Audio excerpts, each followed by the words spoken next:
बाबूजी परिवार को खराब कर रहे हो। 14 साल तो हो गया।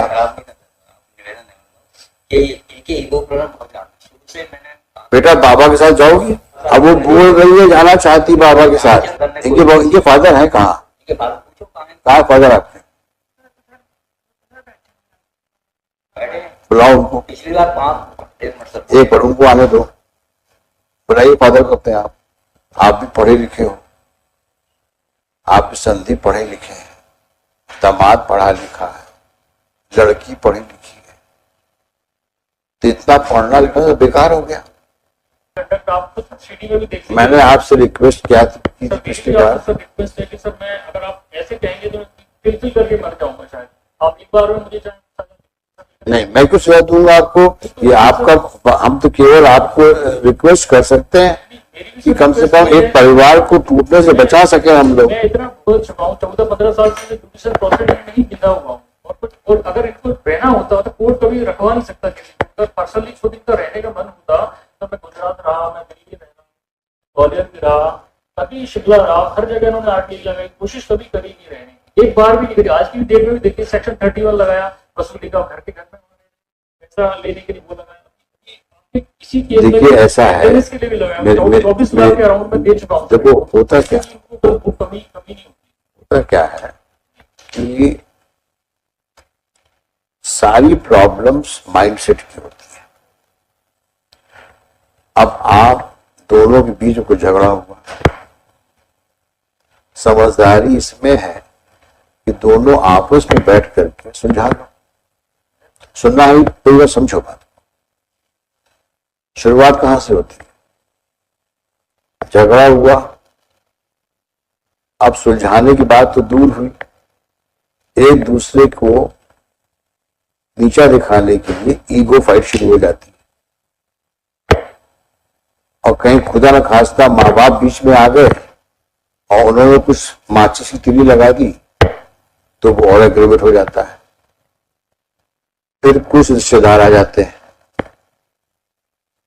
फिर वो आपका मनोबल बढ़ाते हैं। डरते क्यों हो? कोर्ट कचहरी तो है, उनको समझाते होंगे।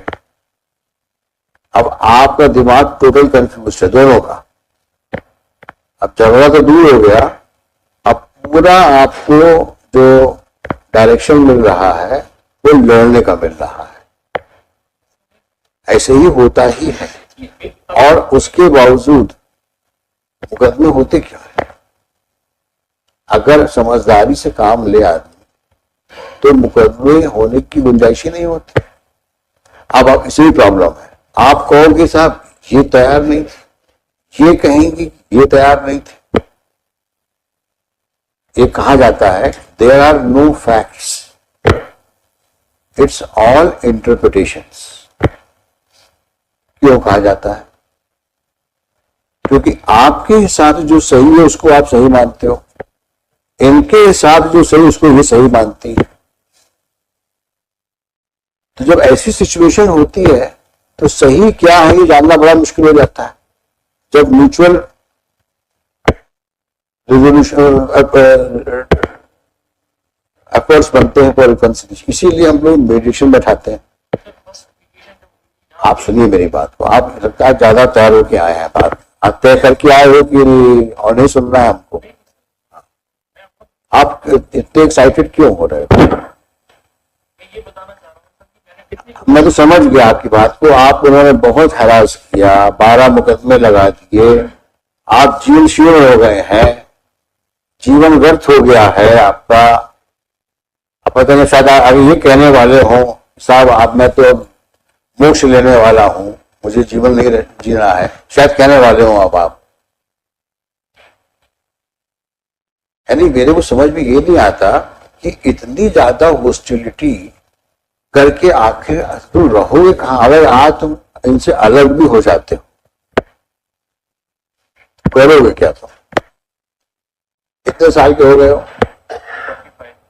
45। उसी के आसपास मैडम भी हुई। आज तुम लोग जिंदगी के उस मुकाम पे खड़े हो जहां आगे चलना कितना मुश्किल हो अकेले। और सोचो ये बच्ची जब बड़ी होगी तो तुम लोगों के बारे में इसके क्या ख्यालात होंगे और शादी के बारे में क्या सोचेगी ये, उसके दिमाग में जो आज एक पॉल्यूशन आ गया है कि मैरिज की ये हसर होते हैं, उस बच्ची की जिंदगी आगे किस प्रकार से जाएगी ये समय ही बताएगा। और उसके लिए आप दोनों जिम्मेदार हैं। आप भी कम नहीं है और आप भी कम नहीं है, आप दोनों जिम्मेदार हैं। जब ऐसा ही था तो क्यों शादी की थी, क्यों बच्चा पैदा किया था? क्या आप दोनों की रिस्पॉन्सिबिलिटी नहीं है उस बच्चे के लिए? अब जीवन किसके लिए जियोगे तुम? सरवाइव करने के लिए सिर्फ, कि उस बच्चे की देखभाल करने के लिए? She is like a flower in a garden. आप दोनों को उसकी परवरिश करना है। वो प्लांट्स जब आगे बढ़ेगा तो आपको सेटिस्फेक्शन मिलेगा। आज मेरा बच्चा यहां पहुंच गया, मेरी बच्ची यहां पहुंच गई, यानी उस सेटिस्फेक्शन के बारे में सोचो कि कितना सुकून मिलेगा तुमको, दोनों को, मैडम आपको भी ये सोचना चाहिए। She is like a small plant in your garden. She will blossom, she will grow, and she will remember both of you कि हमारे माँ बाप ने कितना किया हमारे लिए। ऐसी जिंदगी चलेगी, उस बच्ची के दिमाग में क्या आगे आएगा, क्या सोचेगी वो आप लोग के बारे में।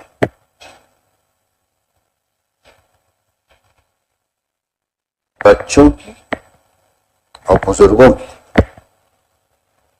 बद्दुआएं बहुत लगती हैं। Very sad.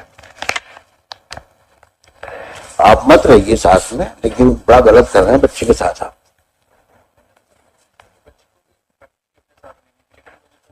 हाँ, आप तो सेल्फिश हैं, बच्ची मिल जाए वो बाहर में जाए। नहीं सर, ऐसा नहीं है, कुछ भी ऐसा नहीं है। ऐसा सोचना मैंने आपसे कहा आप कोशिश करो। ऐसा होता तो इनकी तरफ से अगर एक प्रयास भी किया गया होता तो एक चीज तो जहाँ तक पहुंचती ही नहीं सर। जब कभी भी नहीं किया मैं मैंने कि कितनी बात बातें किया बोल दी था। आपको, अभी भी आपकी समझ में नहीं आ रही है। Then you live in hell wherever you want to go. You will not hear such cases. ठीक है मैडम, जब भी तैयार नहीं है तो let him suffer as he wants to, as he is destined to suffer. अपने सफर करते हैं।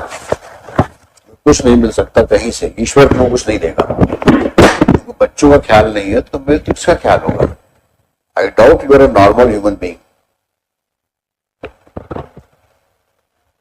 Mr. Sharma, we are adjourning the matter.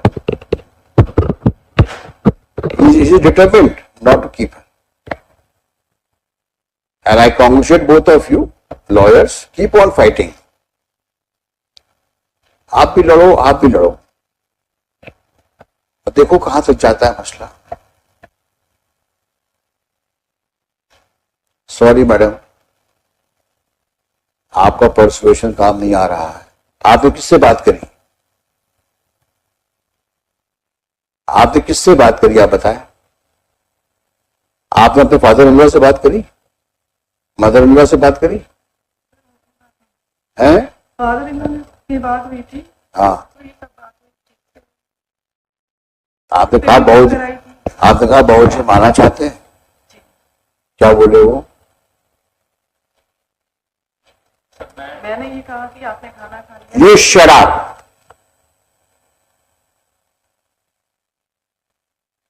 I'm talking to her. हाँ, क्या कहा उन्होंने? मैंने कहा आप कैसे हैं, कैसे कैसे क्या है, तुम 14 सालों से हमें परेशान कर रही हो। इस तरह से उन्होंने बात की थी, मैंने अच्छे से बात की थी। कहाँ रहते हैं वो? ग्वालियर भी है, आए हैं आज? बुलाइए।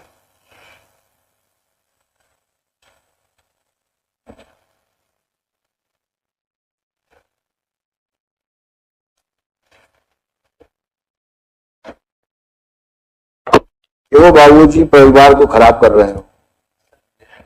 14 साल तो हो गया। खराब नहीं करता, निवेदन है कि इनकी ईगो प्रॉब्लम बहुत ज्यादा शुरू से। मैंने कभी हमने शादी अरेंजमेंट करी, ये मेरे तो नहीं, इनके फादर ने आज तक प्रयास नहीं किया, ब्रदर ने। इनके फादर है कहाँ? इनके फादर पूछो कहाँ है, कहाँ फादर आपके? बैठे बुलाओ उनको, पिछली बार 5 मिनट सब एक बार उनको आने दो। बुलाइए फादर को अपने आप। कहाँ बैठे हुए हैं?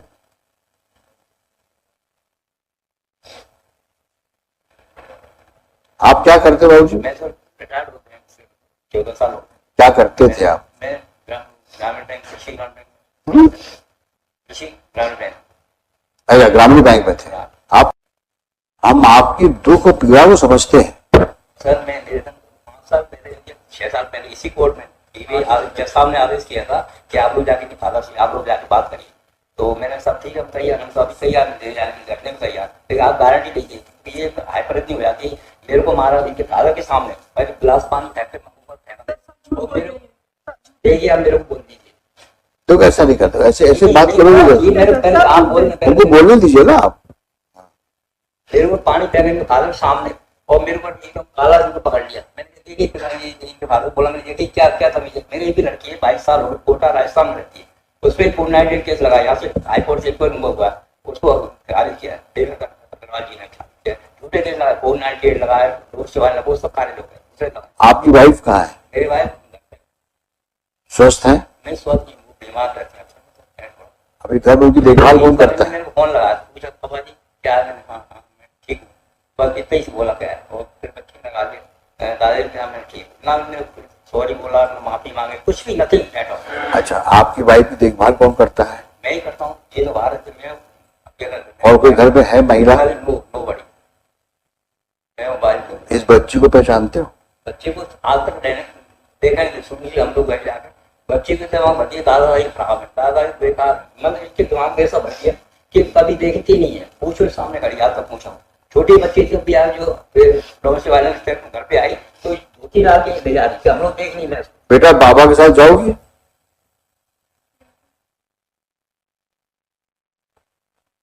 ये भी तो आपकी जान का टुकड़ा है। हम तो सर पहले को केस लगा ले जाने के बच्ची को, बच्ची ने इच्छा। अब वो बोल रही है जाना चाहती बाबा के साथ, तैयार है, लेकिन इनकी एटीट्यूड ऐसा है ना। देखिए इनके फादर का किसी क्या कोई नहीं है, 22 साल 14-15 साल मेरे को काम से मैं सिक्योरिटी क्लियर केस हो गया। अच्छा ये बताओ, 8 साल मैंने ऐसे जीते वैसे। अच्छा ये बताओ आज कोर्ट में वकील से मिल के आए थे क्या? नहीं, मैं किसी से मिलकर नहीं आया, मैं तो अभी तो मैं आपकी बात कितनी बार रिपीट करोगे आप? मैं समझ गया आपकी बात, पिछली बार भी ये सब बातें हुई थी। मैं आपकी पीड़ा को नहीं बुला सकता, मैं भी इतना सुनने के बाद मुझे भी गुस्सा आता है कभी कभी, किसी महिला के द्वारा का प्रॉब्लम क्यों क्रिएट किया गया आपके लिए, और वही बहू के रूप में जो आपके यहाँ रह रही है, उसका हम लोग को पूरा अंदाजा है। सवाल इस चीज का है सिर्फ कि आज इस परिस्थितियों में जब ये एक बच्ची है, दोनों अधेड़ उम्र के हो गए, 45-40 के होंगे से दोनों, इनको अगर साथ रहने का मौका दे दिया जाए, एक ज्यादा नहीं, हम कहते हैं इस मुकदमों को हम रखेंगे अपने पास में, और 1 महीना एक बार साथ रह के देख लो। अगर परिवार बच जाता है तो कितनी अच्छी बात है। और कहीं गड़बड़ करी इन्होंने, ये मेरा वादा है आप, मैं दोबारा गाड़ी लेगा कुछ करेगा, हम लोग जाके अभी सामने हमारे घर में आते हैं, डीजे राजीव शर्मा रहते हैं, डीजे शर्मा के सामने गई जो चिल्ला रहे, मार चिल्ला। अरे हम लोग बैठे हैं ना यहाँ पे, बैठे हैं, लेकिन ये और अभी हम ये फादर बैठे, इनने आज तक गारंटी दी है, कभी चर्चा की, वो फैमिली कोर्ट में आ जाते पैसे लेने के लिए। बाबूजी आप कहाँ रहते हैं? आ जाते हैं और बात नहीं करती, कभी बात नहीं करते। ज्यादा बोलते हो तुम। अलकापुरी में क्या करते हैं आप? साइंटिस्ट थे आप भी पढ़े लिखे हो, आप भी संधि पढ़े लिखे हैं, दामाद पढ़ा लिखा है, लड़की पढ़ी लिखी है, तो इतना पढ़ना लिखना तो बेकार हो गया। कुछ हद तक आप भी जिम्मेदार हो। समझाइश देना चाहिए ना। उसका घर कौन सा है? पति का घर है कि आपका घर है? तो फिर कहीं आपकी तरबियत में गड़बड़ रही है, इसे परवरिश बोलते हैं, या कहीं आप उसके दिमाग को ठीक नहीं कर पा रहे हो। बेटी है आपकी, वो आपने समझाइश देनी चाहिए ना। ये मुकदमे करके और इस प्रकार से अपने ससुर को इंसल्ट करके, पति को ह्यूमिलिएट करके, ये अच्छी बात है? पुराने जमाने में कहते थे ना, पति परमेश्वर प्राणनाथ। ऐसे बिहेव किया जाता है क्या? आपकी पत्नी कभी ऐसे बिहेव किया है क्या आपके साथ? कभी ऐसा हुआ है?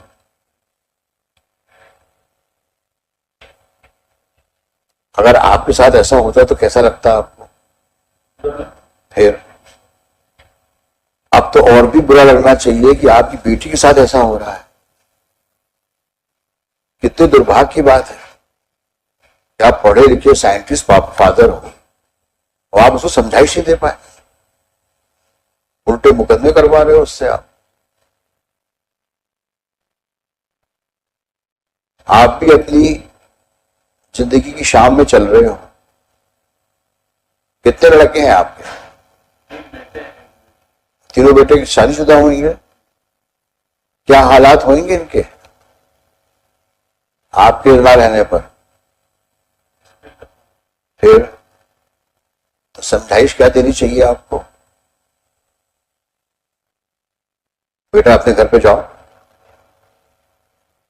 बोलिए, है कि नहीं? जब मैं लेके गया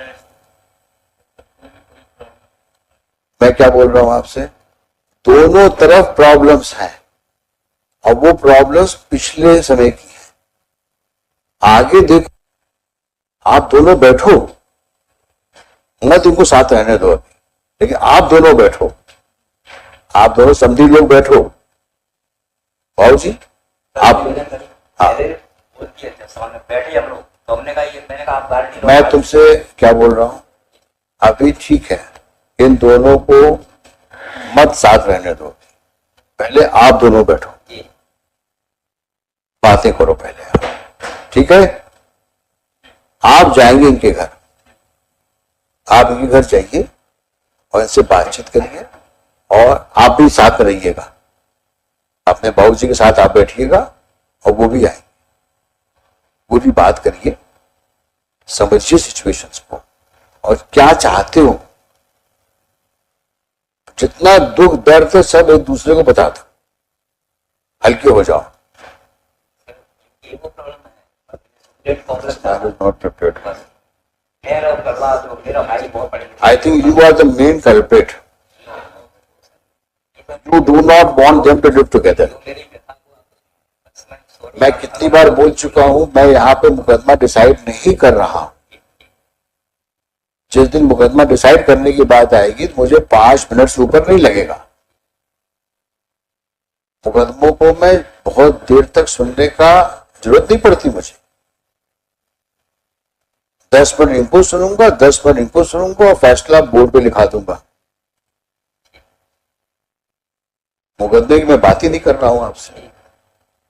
जो मैं कह रहा हूं उसको समझो, करके देखो तो एक बार, कोशिश तो करो। कोर्ट कह रही है 15 मिनट दे दिया हमने आप दोनों को। हमारे कितने वकील पीछे बैठे हुए, उनके मुकदमे नहीं सुन रहा हूं मैं, क्योंकि हम चाहते हैं परिवार एक हो जाए, बट उसके लिए जरूरी ये है पहले बातचीत हो। तो बातचीत का दौर शुरू होना चाहिए आप दोनों सभी लोगों। आप जाइए बाबू जी के घर और आप मिल के आइए, हम पीसी लगाते हैं, उस तारीख में हम आप दोनों को बुलाएंगे, फिर सोचते क्या है आगे। समझ में आया? चलिए लिखिए, Shri Prashant Sharma, counsel for the appellant along with appellant. क्या नाम है आपका? Jyoti Gautam, counsel respondent along with respondent. बच्चे आप ऐश्वर्या नाम है ना? थोड़ा पापा से भी मिलो, चलो शेक हैंड करो।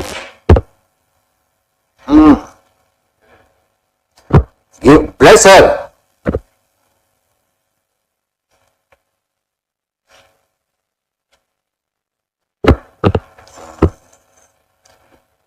the MS Aishwarya, daughter of the parties, is also present, besides father of the appellant and father respondent. Stop. During the course of the arguments, during the course of prolonged hearing, during the course of the long hearing, it appears to the court